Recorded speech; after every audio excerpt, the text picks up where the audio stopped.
Hello guys, welcome to my YouTube channel.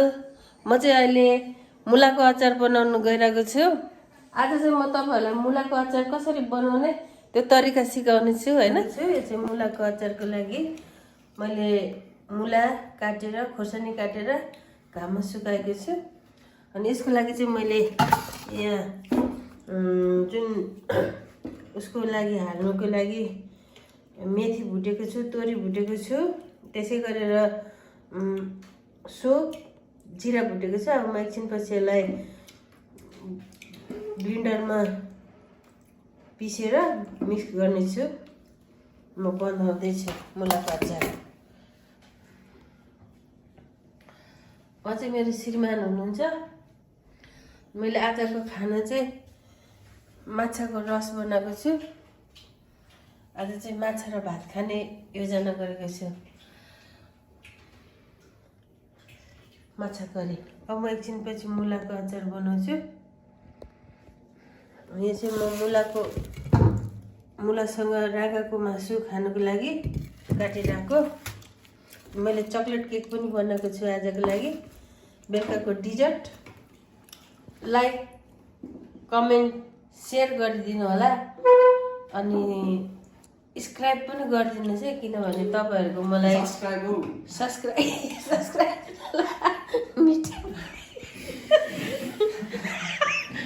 अस्ति नै डाक्टरलाई refer गरिदिनु, मलाई अर्को ठाउँ भनेको अफर गरिदिनु न भनेछ। अब म भ्लग बनाउन थालेपछि मलाई चाहिने जति सामग्री म सबै लिएर आउँछु है। मलाई तर छोराले सिकाउनु पर्छ, किनभने म कहिले पनि भ्लग बनाएको छैन हैन। अब भ्लग बनाउन त सिकाउनु पर्यो नि छोराहरूले मलाई। यो पनि म अहिले ब्लिन्डरमा पिसेर मुलाको अचार बनाएर राख्नुपर्ने छ। उज्जवलले धेरै मनपर्छ। उज्जवलले मलाई अस्तिदेखि मुलाको अचार बनाउनु न मम्मी भनेको। मैले भ्याएकै छैन। म यता हिँड्दा उता हिँड्दा धेरै व्यस्त भएँ। अब आज चाहिँ म फुर्सद भएको छ। अब यता खाना खानु आउनु। उता पानीको ग्लास लिएर आउनु त।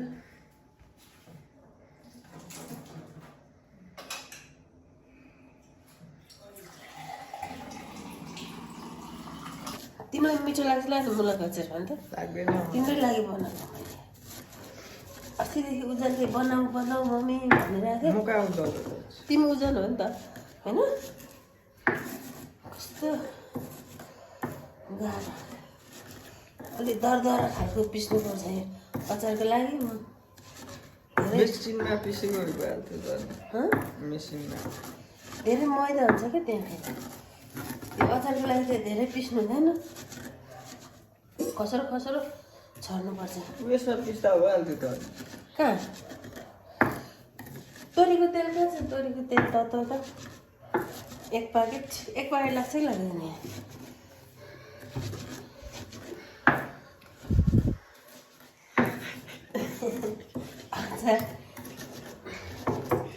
अचारको लागि धेरै परिश्रम गर्नुपर्ने।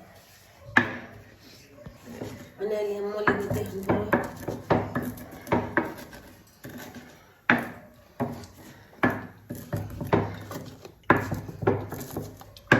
ए धेरै पो गर्यो त, त्यति धेरै हुन्छ?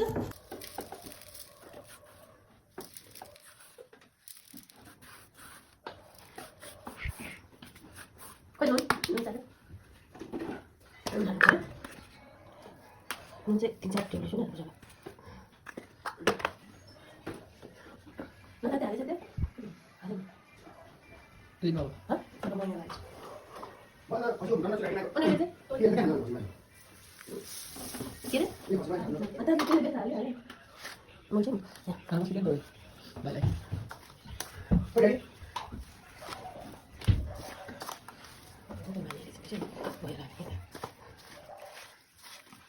बोतल पनि चिगा बोतल खाली गर्छ त।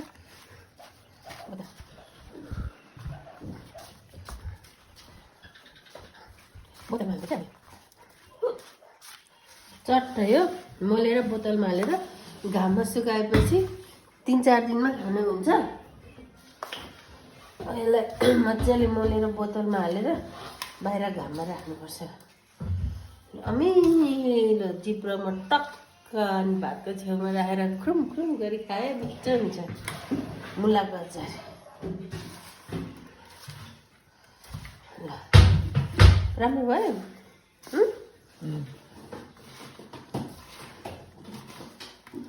ल अब बोतलमा हाल्ने ल।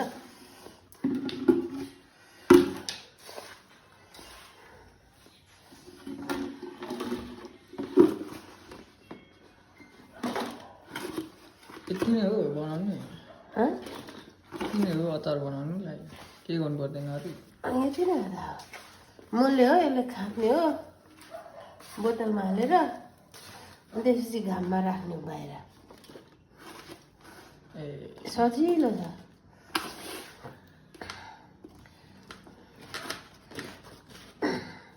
अट्छ कि अट्दैन? अचार गरेर खाली खाली हालेको होइन?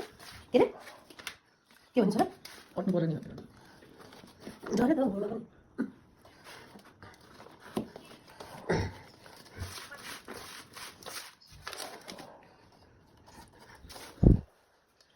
मेरो तरिका चाहिँ हो, अब अरूले कसरी बनाउँछ थाहा छैन मलाई। खाँदी खाँदी बनाउनुपर्छ। घाममा राखेर खाने हो।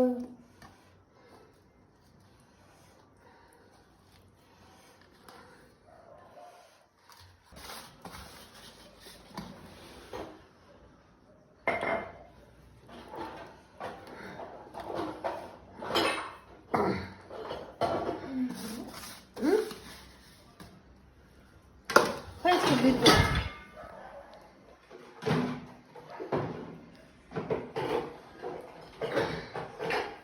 बिर्को खै है? यो हो? यता हुँदैन होला।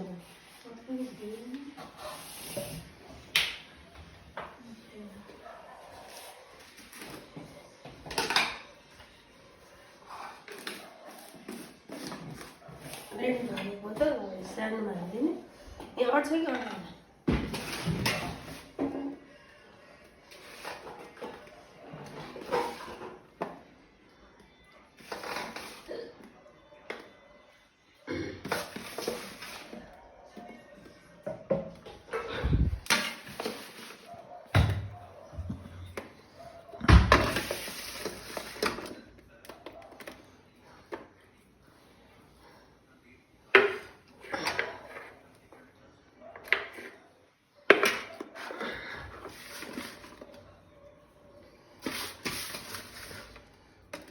सक्यो।